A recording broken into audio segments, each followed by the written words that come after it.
Hello everyone, I'm going to discuss digital subscriber line, a technology that provides internet access using telephone lines.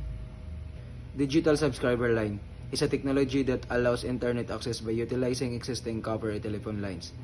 This transmits digital data over traditional phone lines.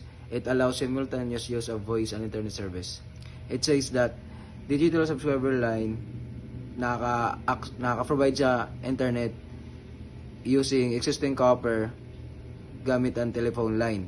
It enables high-speed data transmission while allowing simultaneous use of phone services.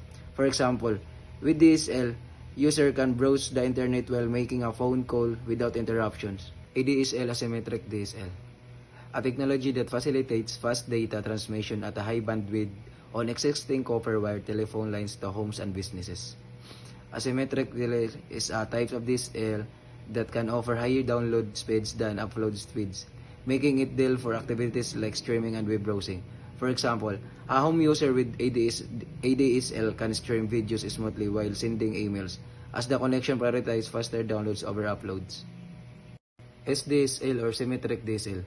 A symmetric digital subscriber line is a digital subscriber line that transmits digital data over the copper wires of the telephone network, offers equal upload and download speeds often used by businesses. SDSL, it is commonly used by business that require stable and fast two-way data transmissions, such as video conferencing and large file transfers.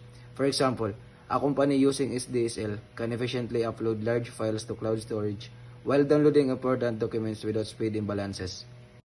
VDSL, very high bitrate DSL, are extremely high-speed digital subscriber line connection over short distances.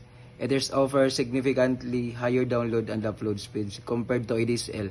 Mas malaki si VDSL kaysa kan ADSL, making it ideal for activities that require high bandwidth such as HD video streaming and online gaming. For example, a household with VDSL can enjoy seamless 4K video streaming and lag-free online gaming due to its high-speed connection over a short distance.